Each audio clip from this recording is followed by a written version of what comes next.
بسم اللہ الرحمن الرحیم۔ السلام علیکم، میں ہوں غلفام افضال اور میرے ساتھ موجود ہے علامہ حافظ تنویر القادری صاحب، اور یہ حج کے دن چل رہے ہیں تو حجاج کرام کی طرف سے مختلف طرح کے سوال جو شرعی سوال ہیں وہ پوچھے جا رہے ہیں۔ تو ہمارے پاس آج ایک سوال آیا ہے۔ مفتی صاحب، سوال یہ ہے کہ عمرہ یا حج کرنے والا جو ہے مکے اور مدینے میں نماز پوری پڑھیں گے یا قصر پڑھیں گے؟ بسم اللہ الرحمن الرحیم۔ یہ انتہائی اہمیت والا سوال ہے جو کہ ہر حاجی کو اور ہر عمرہ زائر کو کرنا ضروری ہے۔ اکثر و بیشتر لوگ ہمارے حج کرنے کے لیے یا عمرہ کرنے کے لیے جاتے ہیں تو انہیں اس سوال کے بارے میں اویئرنس نہیں ہوتی، وہ وہاں جا کے بڑی شدت سے نمازیں پوری پڑھتے ہیں۔ تو ان کے لیے مسئلہ یہ ہے، جو حاجی یا عمرہ کرنے والے زائرین یہاں سے جاتے ہیں وہ جو ہی اپنے بستی سے، اپنے دیہات سے یا اپنے شہروں کی حدود سے باہر نکلتے ہیں وہ مسافر ہو جاتے ہیں۔ جہاں کے رہائشی جب وہاں سے نکل جاتے ہیں، ہاں، وہاں سے وہ جب نکل جاتے ہیں اس کی اپنے علاقے کی حدود سے تو وہ مسافر ہو جاتے ہیں۔ تو اگر وہ ایک دن ایک جگہ پر 15 دن رکنے کا یا 15 دن سے زیادہ رکنے کا ارادہ نہیں کرتے اور نہیں ٹھہرتے، حج کے دنوں میں بھی اور عمرے کے دنوں میں بھی وہ مسافر رہیں گے اور مسافر والی نماز ادا کریں گے، قصر نماز ادا کریں گے، اور یہ ان کے لیے قصر نماز ادا کرنا واجب ہے۔ بہت سارے صحابہ کرام یہ جب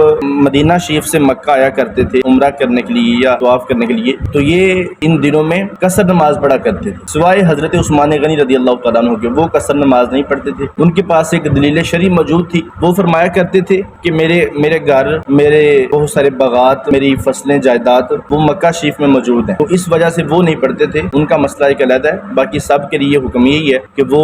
حج یا عمرے کے لیے جائیں تو وہ قصر نماز پڑھیں۔ اس کی تفصیل یوں ہے کہ حج کرنے والوں کے لیے 40 دن کا پیکج ہوتا ہے عموماً، زیادہ سے زیادہ، ورنہ اب تو تھوڑے بھی آ گئے ہیں، 15 دن کا بھی آ گیا ہے، 25 دن کا بھی شاید، یا 30 دن کا بھی۔ تو حاجی عام طور پر 40 دن وہاں قیام کرتے ہیں۔ ان 40 دنوں میں سے پہلے جو 10 یا 11 دن ہے نا وہ مکہ میں ٹھہرتے ہیں، اس کے بعد ان کا حج کا پروسیس شروع ہو جاتا ہے، پھر 5 دن ان کے حج میں لگ جاتے ہیں، وہاں یہ میدان عرفات میں، میدان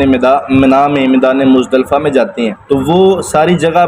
مکہ شریف سے علیحدہ ہیں، باہر ہیں، وہ بھی الگ الگ ہیں، وہاں بھی ان پر قصر بنتی ہے، پوری نماز نہیں بنتی۔ پھر یہ حج سے فارغ ہو کر مدینہ شریف چلے جاتے ہیں، وہاں 10 دن یا 12 دن ان کا قیام ہوتا ہے، پھر آخری 10-12 دنوں کے لیے پھر مکہ شریف میں آ جاتے ہیں۔ یعنی یہ ایک جگہ مکمل 15 دن ایک جگہ ٹک کے نہیں رہتے، ایک جگہ ٹھہرے نہیں رہتے، تو جب تک یہ 15 دن کا یا 15 دن سے زیادہ کا قیام نہیں کریں گے یہ مقیم نہیں ہوں گے، یہ پوری نماز نہیں پڑھیں گے، تو یہ قصر نماز ہی پڑھیں گے۔ باقی جو مسافر ہیں عمرے والے، ان کا پیکج ہوتا ہے 18 دن کا، 20 دن کا، 21 دن کا، تو وہ بھی آدھے دن مکہ میں گزارتے ہیں، آدھے دن مدینہ میں گزارتے ہیں، تو ان کا بھی قیام 15 دن کے لیے ایک جگہ پر نہیں ثابت ہوتا، تو وہ بھی ان دنوں میں اپنی مسافر والی نماز ادا کریں گے۔ اگر وہاں کے مقیم امام کے پیچھے پڑھتے ہیں تو پھر پوری پڑھیں گے، اپنی نماز پڑھتے ہیں اگر پھر وہ مسافر والی نماز قصر نماز ادا کریں گے۔ یہ قصر نماز ادا کرنا مسافر پر واجب ہے۔